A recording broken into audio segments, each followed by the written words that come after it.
মুমিনরা হতাশ হয় না। মুমিনরা কি হতাশ হয় না? মুমিনরা সব সময় শক্ত থাকে, সব সময়। মুমিনরা কখনো হতাশ হয় না। এবার নয় জামাত ইসলামে ওঠে নাই, বিএনপি উঠেছে, তাই বলে কি আমরা হতাশ হব? হতাশ হব না। এই জন্য আমরা হতাশ হতে চাই না। ফাইন্না মাআল উসরি ইসরা, ইন্না মাআল উসরি ইসরা। কষ্টের পরে আছে স্বস্তি, দুঃখের পরে আছে সুখ। এই কথাটা মাথায় রাখবেন। নবীজিকে বলেছিলেন, নবীজি হতাশ হয় না। নবীজি কি হতাশ হয়েছেন? কখনো হতাশ হয় নাই। লা তাকনাতু মির রাহমাতিল্লাহ, আল্লাহর রহমত থেকে নিরাশ হওয়া যাবে না।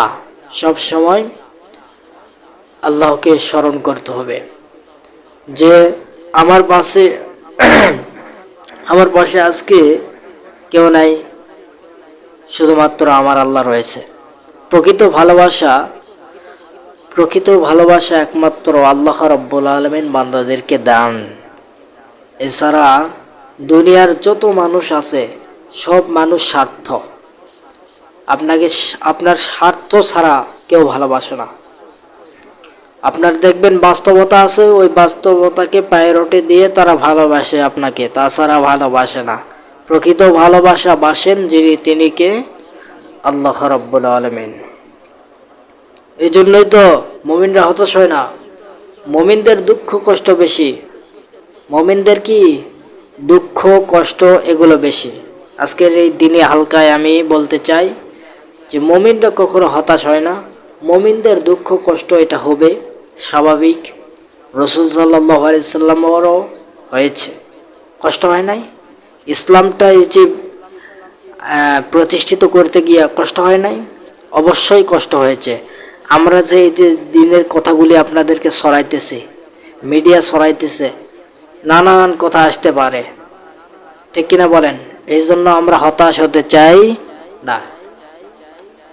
এই জন্য আল্লাহ বলছেন, ইযা জাআ নাসরুল্লাহি ওয়াল ফাতহ, যখন আল্লাহর সাহায্য ও জয়লাভ আসিবে। যখন আল্লাহর সাহায্য ও জয়লাভ আসিবে। এখন আমরা যে দিনী হালকা করতেছি, দিনী হালকায় যেই নসিহাগুলো আমরা পেশ করতেছি, এই নসিহা আল্লাহ রাব্বুল আলামিন বলতেছে তোমরা করতেই থাকো, তোমরা হেদায়েতের পথে আনার চেষ্টা করতেই থাকো। তোমরা আল্লাহর রাস্তায় বের হয়ে দিনের দাওয়াত দিতেই থাকো। তারা যদি নাও আসে তোমরা অসন্তুষ্ট হয় না, নিরাশ হয় না, হতাশ হয় না। মুমিনরা কি হতাশ হয়? হতাশ হয় না।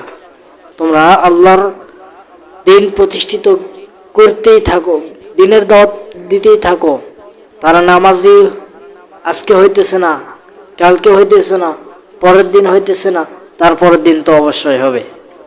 এই জন্য দিনের কাজ আমরা সকলে করতে চাই, ঠিক কিনা বলেন? এই জন্য এই যে দিদি হালকায় কিছু নসিহাগুলো হয়, আল্লাহর কথাবার্তা, আল্লাহ রাব্বুল আলামিন কোরআনে কি বলতেছেন, কিভাবে আল্লাহর নবী সাল্লাল্লাহু আলাইহি সাল্লাম ইসলামটা বিজয় করছেন, দিন প্রচার করছেন। আমাদের আজকাল তো মিডিয়ার যুগ, মিডিয়ার কারণে প্রচার করা সহজ, কথা বুঝতে পারছেন? তাছাড়া রাসূল সাল্লাল্লাহু আলাইহি সাল্লামের যুগে কি মিডিয়া ছিল? ছিল না। এই জন্য প্রিয় ভাইয়েরা আমার, আমরা প্রযুক্তি পাইছি, মিডিয়া পাইছি, সেগুলোকে যদি আমরা ইচ্ছা করতে পারি যে আমরা না এই মিডিয়া দিয়া আমরা ভালো কাজ করব, ফালতু কোনো ভিডিও আপলোড করব না, ভালো দিনের কাজ করব, যাতে করে মানুষগুলো হেদায়েতের পথে আসতে পারে, মানুষগুলো আল্লাহর রাস্তায় আসতে পারে, হেদায়েতের পথে আসতে পারে। এটার জন্য আমরা মিডিয়াকে ভালো কাজে লাগাবো। আজ মিডিয়াগুলো ভালো কাজে লাগাইতেছে না, ফানি ভিডিও, নাচ, গান, নৃত্য এগুলোই প্রচার করে দিচ্ছে কিছু কিছু ফালতু মিডিয়া আছে না নাই? তো তারা যদি ইচ্ছা করে না, আমার তো মিডিয়া আছে, সেই মিডিয়াকে আমি আল্লাহর রাস্তায় আল্লাহর দিন প্রচার করব, ইসলামিক স্কলারের আলোচনাগুলি রেকর্ডিং করে ছাড়ে দেব, মানুষগুলো যারা এখনো হেদায়েতের পথে আসতে পারে নাই তাদেরকে হেদায়েতের পথে আনার চেষ্টা করব। দেখি ইসলামিক স্কলার যারা আলোচনা করেন তাদের রেকর্ডিং করে প্রচার করে দেই। এইরকম যদি কেউ যদি মন থেকে আশা করে, সে কি আর ফালতু ভিডিও ছাড়তে পারবে না। তার একটু বোঝা উচিত এটা যে আল্লাহ রব্বুল আলামিন আমাকে নিঃশ্বাস দিচ্ছেন, দেখার মতো শক্তি দিয়েছেন, দৃষ্টি শক্তি দিয়েছেন, চলার মতো শক্তি দিয়েছেন, আমাকে কথা বলার মতো শক্তি দিয়েছেন, আমার জিহ্বাতে নানান ধরনের স্বাদ দিয়েছেন, এগুলো আমি পাইতেছি, নিয়ামত পাইতেছি। তো তার যদি দিন প্রচার করে এই দিনকে প্রতিষ্ঠিত করি, আল্লাহর এই দিনকে প্রতিষ্ঠিত যদি করতে পারি, কতই না উপকার হতো। আজ মিডিয়াগুলো বুঝতেছে না, সেই মিডিয়াগুলো ফালতু ভিডিও, ফানি ভিডিও, লাশ গানের ভিডিও এগুলো ছাড়তেছে, ঠিক কিনা বলেন? এই জন্য প্রিয় ভাইয়েরা, কেউ যদি নিজের মন থেকে এটা আশা করে যে না, আমি ফালতু ভিডিও আজ থেকে ছাড়বো না, ফানি ভিডিও ছাড়বো না, মানুষদেরকে বিনোদন ভিডিও ছাড়বো না, আমি মানুষদেরকে বুঝাবো, যে বোঝানোর ক্ষেত্রে এই যে ইসলামিক স্কলার আলোচনা যারা করেন তাদের রেকর্ডিং করে, তাদের ভিডিও রেকর্ডিং করে ভালোভাবে মানুষদের কাছে প্রচার করব, মানুষরা বুঝবে। আবার কিছু কিছু মিডিয়া রয়েছে, তারা আউল বাউল এইরকম, এই যে আলোচনা করা হয় এই আলোচনা 3-4 জায়গা কেটে মানে এমনভাবে ক্রিটিসাইজ করে যা বলার বাহিরে, আপনাকে ফান্দে ফেলার ব্যবস্থা করে, ঠিক কিনা বলেন? এই জন্য মিডিয়া আলারা যদি মন থেকে এটা মনে করে যে না, আমি ফালতু ভিডিও ছাড়বো না, অশ্লীল বেহায়াপনা ভিডিও ছাড়বো না, আমি ইসলামিক ভিডিও ছাড়ব, এটা করার জায়েজ আছে। কিন্তু ইসলামিক বাদ দিয়ে যদি নিত্য নতুন এই যে গান বাদ্যযন্ত্র এগুলো যদি ছাড়ে, এটা জায়েজ নাই, এটা হারাম। কথা বুঝতে পারছেন? আমি এক মসজিদে জুমার নামাজ পড়াইতে গেছি, এই শোনেন, ভালো করে শোনেন, আমি এক মসজিদে জুমার নামাজ পড়াইতে গেছি, যাবার পরে ওই মসজিদে এক মুসল্লি এসে বাধা দিল মিডিয়াকে, এই মিডিয়া রেকর্ডিং করা বন্ধ। কেন? বলতেছে আমি সব জায়গায় দেখেছি হাফেজ কারি মাওলানা মুহাদ্দিস যারা আছে তারা তো বড় বড়, তারা তো ভিডিও করে না। আরে ভাই, ভিডিও করে না মানে তুমি দেখছো নি? এই যে নিষেধ করলো, এই ব্যাটা কি বোঝে বলেন? শিক্ষিত হলেও তো অশিক্ষিতর হাবভাব দেখে বোঝা যাচ্ছে। জনগণ বলতেছে ইনি শিক্ষিত, তো শিক্ষিত হয়েও অশিক্ষিতর মতো ব্যবহার করতেছে কেন? হ্যাঁ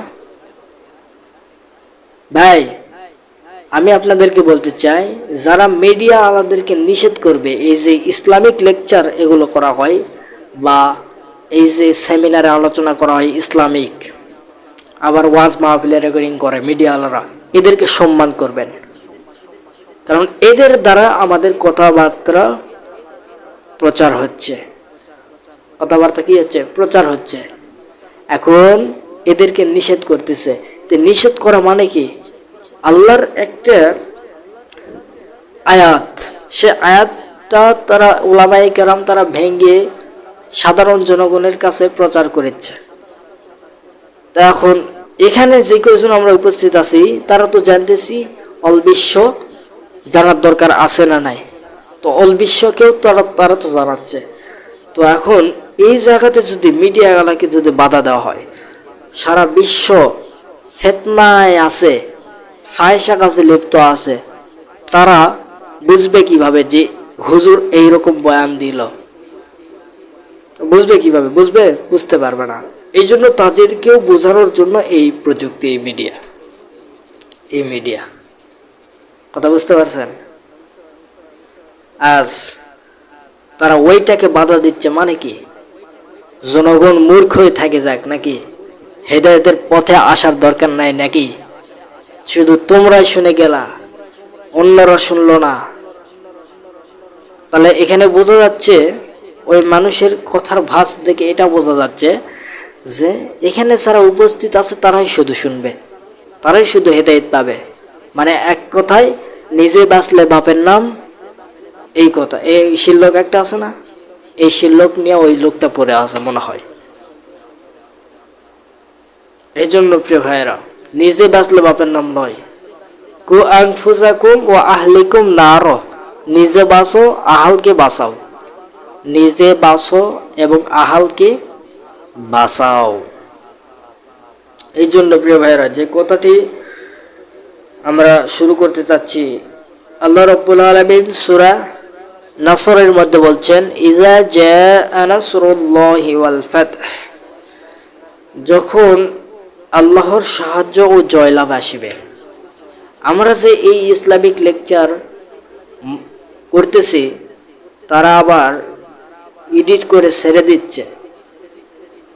তো আল্লাহ বলতেছেন, তোমরা যারা ওলামায়ে কেরাম যারা আছো, তারা এইরকম দিন প্রতিষ্ঠিত করার জন্য যে কাজটা করতেছ, কোনো প্রবলেম নেই, তোমরা করে যাও। হেদায়েতের মালিক আমি আল্লাহ। হেদায়েতের মালিক কে? আল্লাহ। তো এই যে প্রচার করতেছ, করো, সমস্যা নেই। ওয়ারাআইতান নাসা ইয়াদখুলুনা ফি দীনিল্লাহি আফওয়াজা, এবং আপনি লোকদিগকে আল্লাহর দ্বীনের মধ্যে দলে দলে প্রবেশ করিতে দেখবেন। এই যে আমরা করতেছি, এক সময় দেখবেন আল্লাহর সাহায্য, জয়লাভ হইবে, জয়লাভ আসিবে। তখন দেখবেন এই দ্বীনের পথে নানান বিধর্মী যারা রয়েছে, অমুসলিম যারা রয়েছে, হিন্দু যারা রয়েছে, বৌদ্ধ যারা রয়েছে, তারাও এই ইসলামে প্রবেশ করবে। বলেন সুবহানাল্লাহ। এই জন্য প্রিয় ভাইরা আমার, এই দিনটা প্রচার করা হচ্ছে। এই যে ছোটখাটো মজলিস, শুধু এই ছোটখাটো মজলিস দেখে কিছু মানুষেরাও ট্রল করতে পারে। তো আমি তাদেরকে বলতে চাই, আমাদের এই মজলিসটা তোদের কাছে ছোট হতে পারে, কিন্তু আমার আল্লাহর কাছে বড়। কথা বুঝতে পারছেন?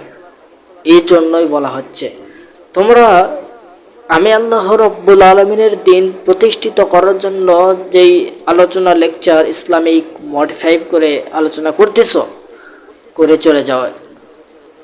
চলে যাও। ইভেন আমি আল্লাহ রাব্বুল আলামিনের যখন সাহায্য ও জয়লাভ আসিবে, তখন তোমরা দেখবে ধীরে ধীরে আস্তে বিধর্মী যারা রয়েছে, হিন্দু যারা রয়েছে, বৌদ্ধ যারা রয়েছে, তারাও ইসলাম ধর্মে প্রবেশ করতে, আল্লাহর দ্বীনে প্রবেশ করতে বাধ্য হয়ে যাবে। আমাদের কাজ শুধু বলা, হেদায়েত দেওয়ার মালিক আল্লাহ। আমাদেরকে কান টেনে হিসড়ে আনে দাওয়াত দেওয়ার দরকার নেই। আমাদের শুধু বলার দায়িত্ব। আমরা হচ্ছে দাঈ, ইসলামের দাঈ। আমরা শুধু বলে যাব, মানা আর না মানা তার ব্যাপার, হেদায়েত দেওয়ার মালিক আল্লাহ। বাই চান্স আমার এই একটা লেকচারের কারণে কিছু মানুষ তো পরিবর্তন হতে পারে। এই জন্যই বলা হচ্ছে, তোমাদের প্রযুক্তি আছে, এই প্রযুক্তিকে তোমরা ভালো কাজে লাগাও। এখন দিন প্রতিষ্ঠিত করা সহজ, এই মিডিয়ার কারণে সহজ। তোমাদেরকে আর বারে বারে গিয়ে দাওয়াত দেওয়া লাগিচ্ছে না। কথা কি বুঝতে পারছেন? মিডিয়ায় স্মার্টফোনে ঢোকার সাথে সাথে দেখা যায় ফাহিশা ভিডিও চলে আসে, আসে কি আসে না? ফাহিশা ভিডিও চলে আসছে। এই যে একটা গান, এই যে একটা নর্তকীর ভিডিও, এই যে উলঙ্গ বেহায়াপনা পিকচার চলে আসছে, চোখের একটা গুণা হয়ে গেল। কথাই বুঝতে পারছেন? এই এই যে ফাহিশা ভিডিও চলে আসে, এই ফাহিশা ভিডিও যেন না আসে, এই জন্যই এই যে মিডিয়া, এই মিডিয়াতে ইসলামিক লেকচারগুলো যেটা হয় সেটা এই মিডিয়া, ইসলামিক যে মিডিয়াগুলি রয়েছে তারা প্রচার করে ইসলামিক আলোচনাগুলি। তো মূলত আমি বলতে চাই, যাদের মিডিয়া রয়েছেন তারা এই মিডিয়াকে ভালো কাজে লাগান, ভালো কাজে লাগান। কয়েকদিন আগে ইউটিউবে আমি রিলসে টাচ করে ঢুকে পড়ছি। ঢুকে পড়ার সাথে সাথে দেখতেছি একজন যুবক, সে নতুন মনে হয় বিয়ে করছে, তার ওয়াইফের পাশার পিক দেখাচ্ছে, পাশার ভিডিও দেখাচ্ছে, হুট করে চলে আসছে, পাশার ভিডিও দেখাচ্ছে। আবার এই যে বেহায়াপনা, এই যে শরীরের অঙ্গ, এগুলো দেখাইতেছে। তো মূলত আমি তাদেরকে বলতে চাই, এই যে ফাহিশা ভিডিওগুলি আসতেছে এগুলো বন্ধ করেন ভাই। সামান্য দুনিয়াতে ভিউ পাওয়ার জন্য কত কি করতেছেন। এই ভিউ পাওয়ার জন্য, সামান্য দুনিয়াতে মানুষকে বিনোদন দেওয়ার জন্য, আকর্ষণ পাওয়ানোর জন্য এই যে ভিডিওগুলি ছাড়তেছেন, এটার মাসুল পরকালে তোমাকে ভক্ষণ করতে হবে। কথা বুঝতে পারছেন?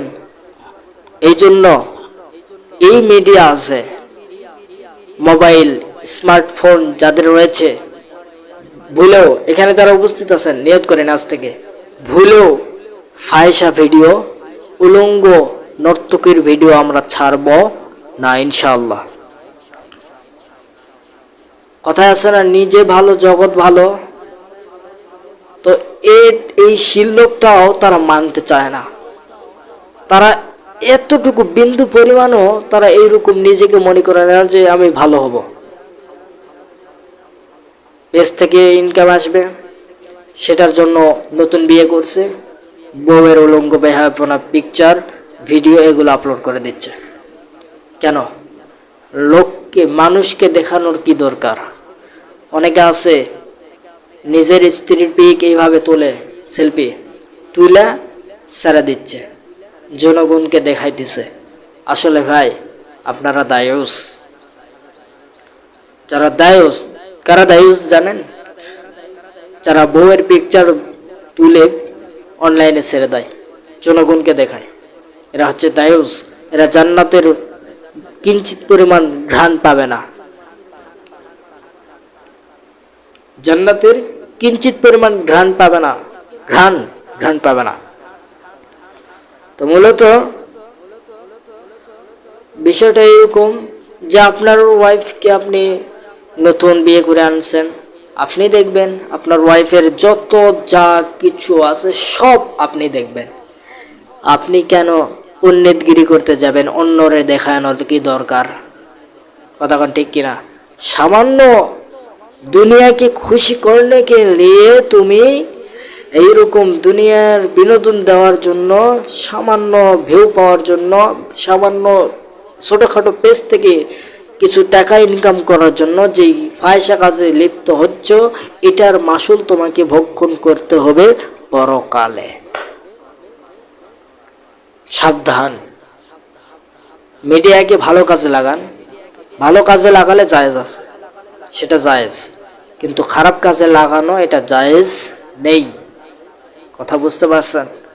আমার কথা কি বুঝতে পারছেন? এই জন্যই আমাদের বলার দায়িত্ব বলে যাব, হেদায়েত দেওয়ার মালিক আল্লাহ। এই যে নামাজ পড়ো, নামাজ পড়ো, নামাজ পড়ো বলতেই থাকা লাগে, নামাজ পড়ো, নামাজ পড়ো, নামাজ পড়ো। হজ সামর্থ্য থাকলে হজ করো, যাকাত দাও, দান সাদকা বেশি বেশি করো, ঠিক কিনা বলেন?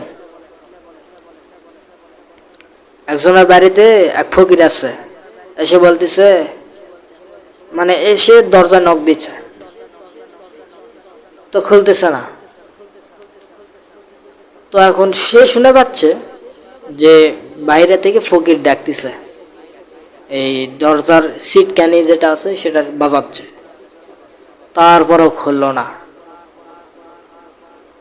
এখন সাইটে কলিং বেল আছে, কলিং বেল যেই না দিছে, ভুক ভুক শব্দ আছে, মানে কুকুরের আওয়াজ আসছে। এই আওয়াজটা শুনতে পাইয়া সে যতটুকু ভিক্ষা করে যে চাউলটা পাইছে সেই চাউলটা সাইডে রাখছিল, যেই না সুইচে টিপ দিছে, কুকুরের আওয়াজ শুনতে পায়া ওই চাউলের বস্তা থেকে দিছে দূর। বা আমার জীবনের সেই ভয় লাগিছে, জীবনে ভিক্ষা করবো না। এই জন্যই দেখেন কিছু কিছু, এখন তাদেরকে বলা হয় যে ভাই আপনি এই হরিলা আছেন কেন? আরে ভাই ফকিরে যা অত্যাচারী, কি আর কমো, এই ভয় পেয়ে আমার বাড়িতে চাউলের বস্তা রেখে চলে গেছে গেটের সামনে। চিন্তা করছেন? এই জন্য প্রিয় ভাইরা, দান সাদকা করবেন। ফকির যখন আপনাকে আপনার বাড়িতে এসে যখন বলবে গেটে, ভাই আল্লাহর ওয়াস্তে দান করো, যখন বলবে আল্লাহর ওয়াস্তে দান করো, তখন দান করবেন। কিছু কিছু না কিছু থাকলেও দান করবেন, কিঞ্চিত পরিমাণ কিছু থাকলেও দান করবেন। আর যখন দেখবেন আল্লাহর ওয়াস্তে বলতেছে না দান করো, আপনার থাকলেও দিবেন, তাও দেওয়ার চেষ্টা করবেন। কথা বুঝতে পারছেন? আপনি ভাগাই দিবেন না। যখন আল্লাহর ওয়াস্তে দান করো এই কথাটা মুখ দিয়ে উচ্চারণ করবে, তখন ভাগাই দিবেন না, এই আজকে দেওয়া যাবে না গো, এইরকম বলতে পারবেন না। কথা বুঝতে পারছেন? কারণ সে চাইছে কার নাম দিয়া? আল্লাহর নাম দিয়া। যদি কোনো ফকির আল্লাহর নাম নিয়ে ডাক দেয় যে আল্লাহর ওয়াস্তে দান করো, এই কথা যদি বলে, সে ফকিরকে ফিরাইয়া দিবেন না, বিনা কারণে ফিরাইয়া দিবেন না, কিছু না কিছু হলেও দান করবেন। কারণ সে কার নামে চাইছে? আল্লাহর নামে।